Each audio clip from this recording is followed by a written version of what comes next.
so much. That was an amazing presentation. I think perhaps all the people that were on the call will agree with me that bladder cancer treatment, whether it's a TURBT or a radical cystectomy, has really evolved in a good way over the last 70 years. So again, I think that your reference of putting it in a historical perspective has been really helpful. I want to encourage people to submit any questions that they may have for you into the Q&A box, but I wanted to start out, what would you think, if you were just going to give a best guesstimate, what percentage of practitioners that might not be at a large academic center like Rutgers University are implementing all of these procedures? Are people more likely to receive ERAS protocols if they go to a large academic center, or is this something that has trickled down to community practice at, say, a small community cancer center? I think that's an excellent question. And the truth is that, there's a lot of evidence to support the fact that patients do better at centers that are, experienced and have a high volume in taking care of patients with bladder cancer. And that's a fact, and I think it comes from the experience and the discussions and understanding of all these measures. But I know that not everyone has access to an institution like that. And you can still get good outcomes in the community, so long as, best practice is adhered to and you're avoiding dogmatic practices that may be harmful. A lot of the interventions that I said on their own are now considered standard of care.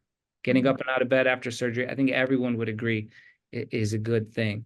But having a standardized pathway to take care of this complex operation, it's a little bit harder to do if you don't have support. It's not just up to one person. It really is a team effort, and you want to make sure you have that team in place. Sure. So, if you're looking at maybe somebody's not asking or somebody's not giving information about what they should do prior to their surgical procedure, how would you suggest somebody bring it up? If they're on this call and they're facing a cystectomy or even a TURBT and they're thinking, wow, my doctor never does this or hasn't told me about it, how should they bring it up? I think that your clinic visit, obviously it's overwhelming to hear that you have bladder cancer, to hear that you may need cystectomy, or honestly even a transurethral resection of bladder tumor. So it's hard to think of these questions on the fly, but patients have, you always want to try to be an advocate for yourself. And if you ask questions of your care team, no one's ever going to be offended. You should feel comfortable asking questions, but there are a lot of resources out there if for whatever reason you may not feel comfortable bringing things up in clinic. And I think that the BCAN website is an amazing resource for patients. I direct a lot of my patients that way. There's a lot of easily digestible material and videos like this that you can watch. But one of my favorite recommendations, because I give a lot of stats and numbers in clinic, and I talk about things from my perspective as the physician, but you're never going to get a true understanding of what your experience is going to be like when you hear it from another patient. So, survivor to survivor programs are really important. There's a great, phone number for that through BCAN that you can call. And if you're at your local, your home institution where you're receiving treatment, you can ask most of the time to speak with someone who's been through this before. And I honestly think that might be the most important way to get information. Great. And thank you for the infomercial about the Survivor to Survivor program. Visit bcan.org and look on the top tab for caregivers or finding some support, and you'll find the link to ask for a patient to call you and speak with you about treatment. We do have a few questions that have come in. First, Annie said, thank you for a great talk, and asked, does the implementation of ERAS have any impact on the recurrence rate following a TURBT, or is that completely separate? Well, I think it might be a little bit too early to say. There's no evidence in that regard, and there isn't a lot of evidence that ERAS improves cancer outcomes after radical cystectomy, but much of the focus has been on, physical, emotional, and recovery, as we sort of talked about. But in other surgical fields, like in colorectal surgery, there is data that ERAS protocols after colorectal surgery for colorectal cancers improve outcomes, specifically recurrence rates and survival rates after colorectal surgery. That's not because necessarily pain medicine influences your cancer recovery, but it's the little nitty-gritty details that, you sort of alluded to with, where you receive care matters. But if you have a standardized pathway, nothing is missed. Everything is done, to the highest level.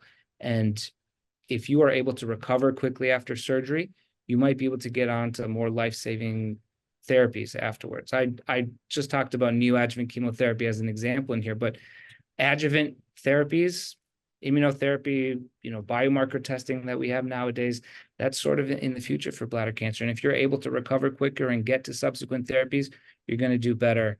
And I think that that's probably the same for TURBT and going on to intravesical and bladder sparing therapies afterwards. Right. Yeah, so one of our participants said they've never heard of ERAS in the TURBT setting. The issue I had was an extremely sore throat due to the intubating in my first one, sending me to the emergency department. The second one was done without intubing, and both have had equal results, and both were done at academic centers. Why is this not being addressed? Why is it inconsistent? Yeah, and again, a lot of credit to my colleague Max Cates for starting ERAS and TURBT, but it's not something that has been talked about. I think that we have really overlooked TURBT, saying, oh, it's just a quick outpatient procedure. There's no incisions. We just got to do it and you'll be fine. And then we come back, we'll talk about the pathology. But as time goes on and we become a little bit more reflective, as Ledbetter encouraged back in 1950, we understand that all these little things matter. I can't speak to everyone, but for example, when I do transurethral resections, I really try to avoid intubations. In the past, everyone was intubated for TURBT so that they could have muscle paralysis, so that there was no leg kicks, which can happen during a bladder tumor resection. But there's a lot of different techniques and whatnot that you can do to avoid that. And if you avoid the need for muscle relaxation, you don't need intubation. You can just use a mask airway. But that's a little bit controversial. And I think that as we study this more and more, we can try to avoid things like that. Great. Question. Are your Rutgers checklists that you showed briefly available online? We do not have them available online quite yet because we're making some modifications. Some of the, if you go back and look at this video, some of the measures on there we no longer do. We've sort of evolved in a lot of things, but ERAS is continually evolving. For example, thromboprophylaxis, medications to prevent blood clots after surgery. We used to send everyone home after cystectomy on blood thinning injections. We've switched to pills. Those checklists that I showed you might say that we use injections, but we avoid that. So hopefully in the near future, they will be. Great.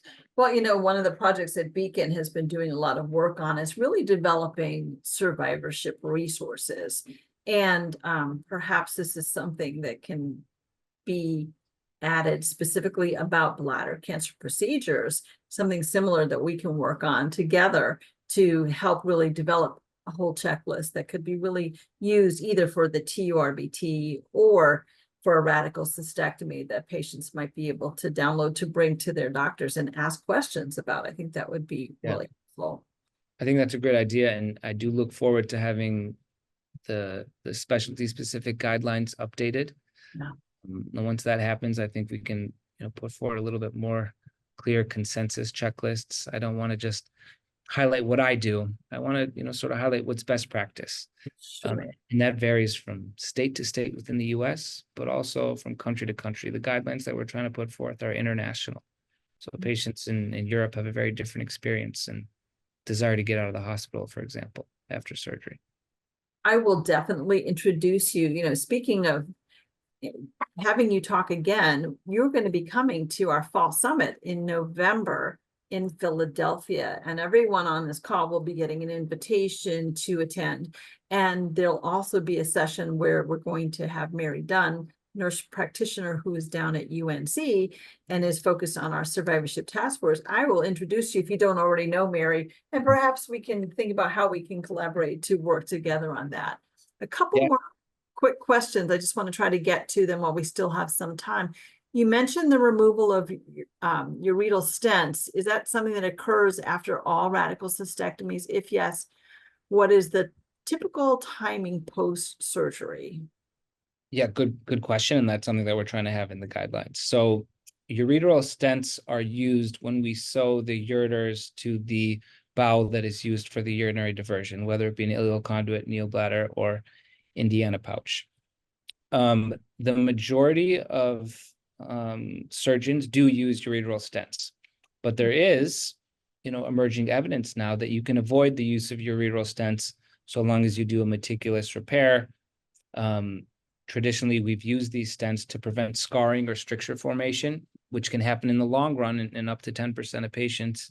And it can prevent things like urine leakage from where we sew everything together.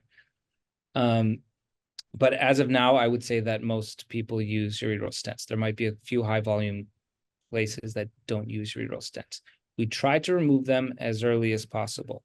There have been studies where they are removed immediately after the sewing is done, where they're removed a day after surgery, where they're removed 3 weeks after surgery.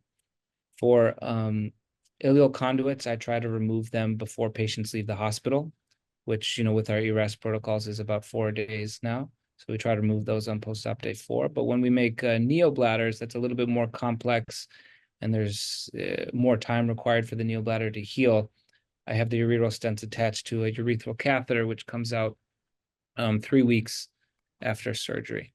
But there's a lot of variation, I'll admit to you, in how people do that. That's just sort of my practice. But the earlier, the better. Sure. Okay, well, one of the things you talked a lot about was sort of this issue of prehabilitation, almost getting yourself ready for the very significant procedures that are involved in a radical cystectomy. The question came in asking, are there guidelines for prehabilitation that are available? No, there are not guidelines. So the American Society of Clinical Oncology does recommend preoperative exercise before surgery. Mm-hmm. But the specific details of that surgery are not, of that exercise are not clear. So it could be small things like hand strength exercises, just push-pull exercises that you can do at home versus going on a 20-minute walk every day before surgery versus getting your heart rate up to a certain level. There aren't specific guideline recommendations because I think it's such a new and emerging topic, but there are ongoing clinical trials.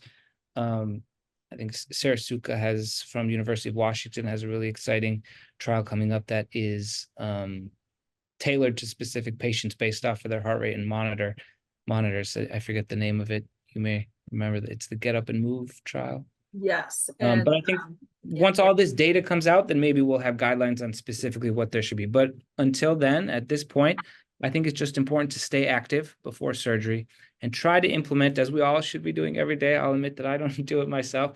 We should have some amount of exercise every day, or at least the majority of days of the week. And if you think about it, surgery is a physical battle that you're going through, almost like a marathon. So the fitter you are going into it, the better you'll do. And exercise before can get you to that point. Absolutely. And I am very proud to say that Beacon supported Dr. Sarah Sutka's research. We gave her a $1.5 million grant to do the Get Up and Move protocol and really do a clinical trial looking at whether patients can really build their stamina and do all of these other things. And so there is information about that on our website, including some webinars by Dr. Sutka. So again, visit bcan.org and look at all of our previously recorded videos. Dr. Sutka is a favorite for Beacon. She's done a lot of amazing work on the issue of prehabilitation. So that and many other topics, including Dr. Bernie Bachner did a wonderful program, both as a webinar and a podcast, looking at some of the quality of life measures that they took after doing radical cystectomies in a number of patients. So there's a lot of good resources available. And I think it's something that you'll all agree with me on, that, when you've got a surgeon like Dr. Ghodoussipour, who's also a talented researcher who's documenting all of these things, the future is really bright. and a comprehensive overview of ERAS was incredibly helpful. I know that it's inspired, I hope, many of you to talk to your doctors about that. I'd like to just end with one more question. First of all, I'd like to thank you because I think this is a wonderful program. But the last question I'm going to ask is, what would be the single most important message you want our listeners to leave with today? I think the single most important message is probably to look at the whole picture of kind of what I presented today, almost a century's worth of work. We're really in a much better place than we used to be in the management of patients with bladder cancer. But there's a lot of physicians, not just like me, better than me, who are doing this work. And I think that we're going to be in a really great place. But the most important voice that we need to hear more from, incorporate more into these studies and this research, is you, the patients. So, I look forward to, face-to-face meetings in the future at the summit, through our work, and to see how we can really move the needle even further. Well, again, this has been a phenomenal program. That's all we have time for today. I want to just again thank our sponsors, Merck and UroGen, for making this webinar possible. Thank you so much, Dr. Ghodoussipour, and thank you to all of the listeners for joining us.